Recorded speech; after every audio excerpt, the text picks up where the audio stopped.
বিসমিল্লাহির রহমানির রহিম। পুলিশ সপ্তাহ 2026 উপলক্ষে ঐতিহাসিক এই রাজারবাগ পুলিশ লাইন্সে বাংলাদেশ পুলিশ অডিটোরিয়ামে অনুষ্ঠিত পুলিশের কল্যাণ প্যারেড অনুষ্ঠানের সম্মানিত সভাপতি, সম্মানিত স্বরাষ্ট্রমন্ত্রী, স্বরাষ্ট্র সচিব, ইন্সপেক্টর জেনারেল অফ পুলিশ, অনুষ্ঠানে উপস্থিত বাংলাদেশ পুলিশের বিভিন্ন পর্যায়ের কর্মকর্তা বৃন্দ এবং সারা দেশে অনলাইনে সংযুক্ত পুলিশ কর্মকর্তা এবং সদস্যবৃন্দ, আসসালামু আলাইকুম। ঘণ্টাখানেক আগেই আমরা পুলিশের বর্ণাঢ্য প্যারেড উপভোগ করলাম। এরপর এখানে আপনাদের কল্যাণ প্যারেডে উপস্থিত থেকে এতক্ষণ আপনারা যারা বক্তব্য রেখেছেন, গুরুত্বপূর্ণ বক্তব্য রেখেছেন, সেই সকল বক্তব্য আমরা শুনলাম। বর্তমান বিশ্বে প্রযুক্তিগত দক্ষতা সম্পন্ন একটি সুদক্ষ আধুনিক মানবিক পুলিশ বাহিনী ছাড়া জনগণের কাঙ্ক্ষিত সেবা নিশ্চিত করা কঠিন। বর্তমান গণতান্ত্রিক সরকার এই কঠিন কাজটি শুরু করেছে। সুতরাং সাধ্য সামর্থ্যের সবটুকু দিয়েই সরকার আপনাদের চাওয়া পাওয়াগুলো অবশ্যই ইতিবাচকভাবে বিবেচনা করবে। উপস্থিত পুলিশ কর্মকর্তা এবং সদস্যবৃন্দ, ফ্যাসিবাদ মুক্ত বাংলাদেশে গত 12ই ফেব্রুয়ারি অনুষ্ঠিত অবাধ, সুষ্ঠু এবং নিরপেক্ষ নির্বাচনে আপনারা সারা দেশে যথাযথভাবে দায়িত্ব পালন করেছেন। আপনাদেরকে গণতান্ত্রিক এবং জনগণের পক্ষ থেকে আমি জানাই অভিনন্দন। এর মাধ্যমে প্রমাণিত হয়েছে অবশ্যই পুলিশের পক্ষে নিরপেক্ষভাবে দায়িত্ব পালন সম্ভব। তবে ফ্যাসিবাদী শাসন আমলে দেশের জনগণ ভিন্ন চিত্রও দেখেছে। আমি এ বিষয়ে বিস্তারিতভাবে বলতে চাই না কিছু। বাংলাদেশ যেন আর কখনোই ফ্যাসিবাদ শাসনে ফিরে না আসে, আসুন আজকের এই 2026 পুলিশ সপ্তাহে এটি হোক আমাদের অঙ্গীকার।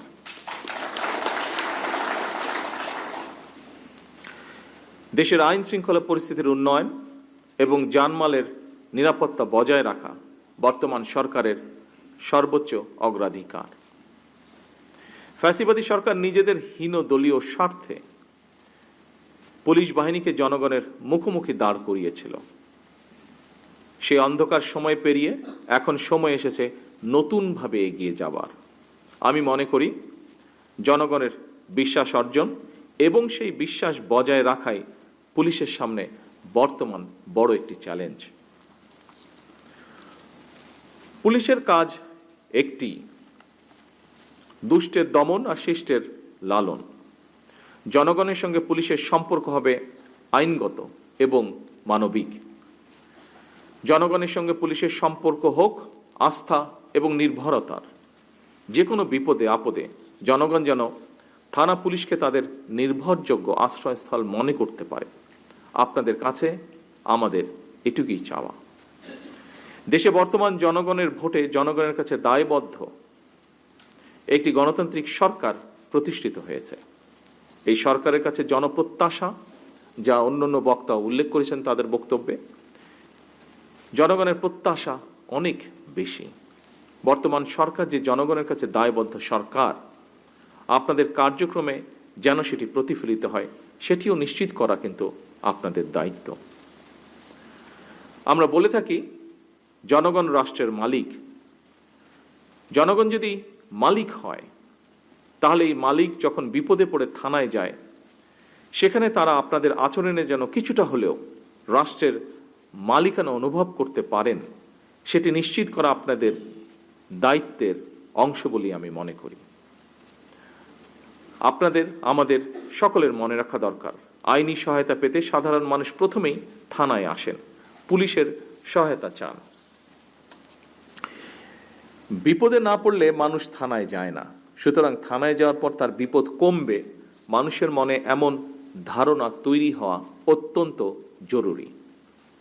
আপনারা অবশ্যই যে কোনো বিষয়ে আইনগত পদক্ষেপ নেবেন, তবে সেখানে যদি মানবিকতার ছোঁয়া থাকে তাহলে আপনাদের কারণে সরকারের সাফল্যগুলো জনমনে ইতিবাচক প্রভাব ফেলবে। সকল উপস্থিতবৃন্দ, কয়েকদিন আগে আমি জেলা প্রশাসকদের সম্মেলনে যে কথাটি বলেছিলাম, আমার মনে হয় সেই কথাটি আজকের এই অনুষ্ঠানেও আপনাদেরও ক্ষেত্রে প্রযোজ্য। আপনারা হচ্ছেন মাঠ পর্যায়ে সরকারের অ্যাম্বাসাডর। আপনাদের দক্ষ এবং তাৎক্ষণিক কৌশলী সিদ্ধান্ত যে কোনো পরিস্থিতি নিয়ন্ত্রণে খুবই গুরুত্বপূর্ণ ভূমিকা রাখে এবং রাখতে পারে। আপনারা কেবল আইন প্রয়োগ করেই বাহিনীর সদস্যই নন, আপনারাই হচ্ছেন রাষ্ট্রে আইন শৃঙ্খলা রক্ষা, জনগণের নিরাপত্তার নিশ্চয়তা এবং ন্যায় বিচার প্রদানের প্রথম দ্বার। সুতরাং পুলিশ যদি জনগণের কাছে বিশ্বাস এবং নিরাপত্তার প্রতীক হয়ে উঠতে পারে, সেখানেই একজন নাগরিক হিসেবে আমি মনে করি সেখানেই পুলিশের সবচেয়ে বড় সাফল্য। পুলিশের সাফল্য মানে এটি সরকারেরও সাফল্য।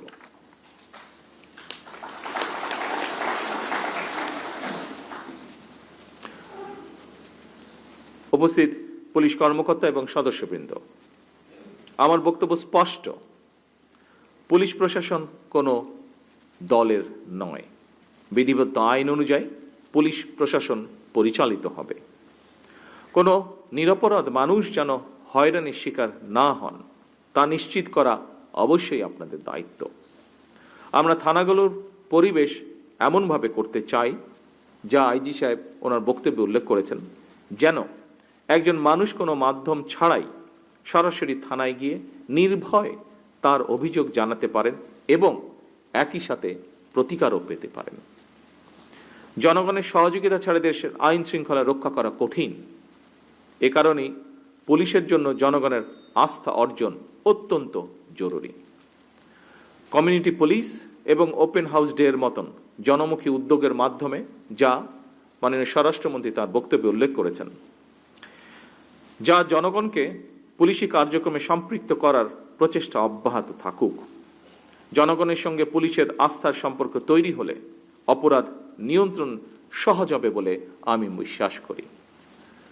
বাল্যবিবাহ, নারী ও শিশু নির্যাতন কিংবা চুরি ডাকাতি, দাঙ্গা হ্যাঙ্গামা ফ্যাসাদের মতন সমাজে চলমান প্রথাগত অপরাধমূলক কার্যক্রমগুলোর পাশাপাশি শুধু আমাদের দেশেই নয়, বিশ্ব জুড়েই বেড়ে চলেছে সাইবার ক্রাইম। অপরাধীরা অনলাইন প্ল্যাটফর্ম ব্যবহার করে নতুন নতুন কৌশলে অপরাধ সংগঠিত করছে, যা আপনাদের জানা বিষয়টি। বিশেষ করে সাইবার বুলিংয়ের মাধ্যমে নারীদের জন্য অশান্তির কারণ হয়ে দাঁড়িয়েছে সাইবার বুলিং। এসবের পাশাপাশি সংঘবদ্ধ অপরাধ, কিশোর গ্যাং, আর্থিক জালিয়াতি সহ নানা ধরনের অপরাধ প্রবণতাও বিরাজমান। সাধারণ মানুষ প্রতিনিয়ত এসব অপরাধের শিকার হচ্ছেন। দেশে মাদক এবং অনলাইন জুয়ার ব্যাপারেও জনমনে উদ্বেগ রয়েছে। আমি মনে করি আইনের কঠোর প্রয়োগের মাধ্যমে মাদক সরবরাহকারী এবং মাদকের উৎসমূল টার্গেট করে মাদক নিয়ন্ত্রণে পুলিশকে কার্যক্রম চালানো জরুরি। মাদক, সন্ত্রাস ও দুর্নীতির বিরুদ্ধে আমাদের সরকারের অবস্থান পরিষ্কার। আমরা এ সকলের সাথে কম্প্রোমাইজ করতে চাই না।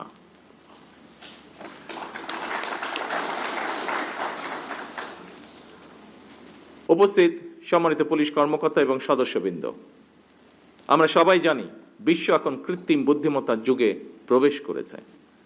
গ্লোবাল ভিলেজের এই বিশ্ব ব্যবস্থা একদিকে মানুষের মনোজগতে যেমন পরিবর্তন এনেছে, অপরদিকে পাল্টেছে অপরাধের ধরন। সুতরাং বাংলাদেশ পুলিশকে একটি প্রযুক্তিগত দক্ষতা সম্পন্ন, আধুনিক, দক্ষ এবং সময় উপযোগী বাহিনীতে রূপান্তর করতে অপরাধ বিশ্লেষণের সক্ষমতা জোরদার, আধুনিক প্রযুক্তির কার্যকর ব্যবহার এবং বৈজ্ঞানিক তদন্ত পদ্ধতির বিস্তৃত প্রয়োগ নিশ্চিত করা মনে হয় এখন সময়ের দাবি। চতুর্থ শিল্প বিপ্লবের প্রেক্ষাপটে উদ্ভূত বহুমাত্রিক চ্যালেঞ্জ মোকাবেলায় সাইবার পুলিশ প্রতিষ্ঠা, কৃত্রিম বুদ্ধিমত্তা বা এআই, বিগ ডাটা বিশ্লেষণ, বিকাশমান প্রযুক্তির সমন্বিত এবং কার্যকর ব্যবহার, আরও সম্প্রসারণ করা জরুরি হয়ে পড়েছে এবং এই লক্ষ্যেই সরকার একটি আধুনিক প্রযুক্তি নির্ভর পুলিশি ব্যবস্থা গড়ে তুলতে বদ্ধপরিকর। এই লক্ষ্যেই সাইবার ক্রাইম নিয়ন্ত্রণ, আর্থিক জালিয়াতি প্রতিরোধ, সন্ত্রাসবাদ ও আন্তর্দেশীয় অপরাধ মোকাবেলায় উন্নত প্রযুক্তির ব্যবহার, ডিজিটাল ও ফরেনসিক সুবিধা এবং আন্তর্জাতিক মানের প্রশিক্ষণ নিশ্চিত করা সহ এসব বিষয়গুলোকে আরও কার্যকর করতে সরকার পর্যায়ক্রমিকভাবে পদক্ষেপ গ্রহণ করছে। উপস্থিত সম্মানিত পুলিশ কর্মকর্তা এবং সদস্যবৃন্দ, সরকার দেশে মানবাধিকার সমুন্নত রেখে আইনের শাসন সুনিশ্চিত করতে চায়। গুম, অপহরণ কিংবা বিচার বহির্ভূত কর্মকাণ্ড কোনোভাবেই এই সরকারের পক্ষে গ্রহণ করা সম্ভব নয়। প্রতিটি নাগরিকের অধিকার সুরক্ষা করা প্রতিটি পুলিশের নৈতিক এবং সাংবিধানিক দায়িত্ব। বাংলাদেশ পুলিশের প্রাতিষ্ঠানিক মর্যাদা, পেশাদারিত্ব ও জন আস্থা আরও সুদৃঢ় করতে সরকার প্রতিশ্রুতিবদ্ধ। বদলি, পদোন্নতি কিংবা পুলিশে নিয়োগ এসব ক্ষেত্রে মেধা, যোগ্যতা, দক্ষতা এবং সততাকেই আমরা প্রাধান্য দিতে চাই।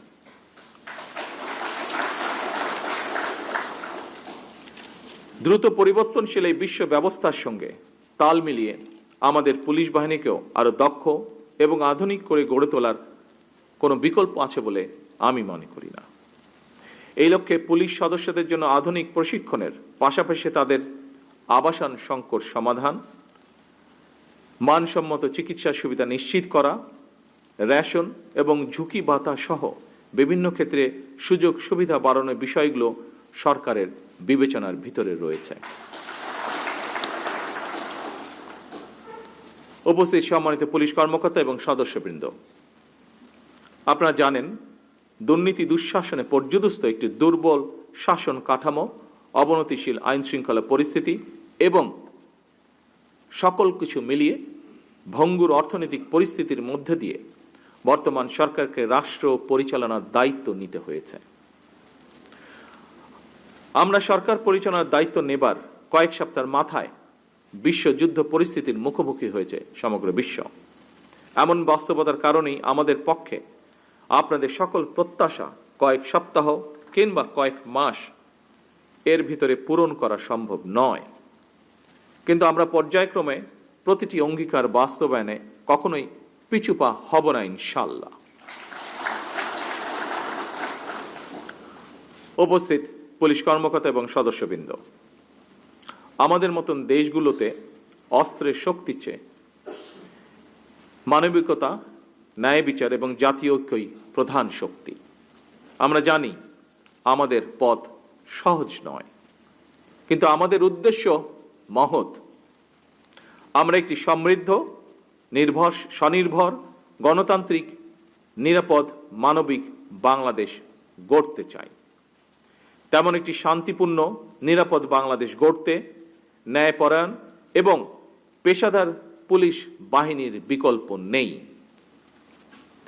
আজকের এই অনুষ্ঠানে আমার সামনে পুলিশের বিভিন্ন কর্মকর্তা ও সদস্যবৃন্দ এবং সারা দেশে যারা এতক্ষণ অনলাইনে সংযুক্ত ছিলেন, আপনাদেরকে এবং আপনাদের পরিবারের সদস্যদেরকে আবারও ধন্যবাদ জানিয়ে আমার বক্তব্য আমি শেষ করছি।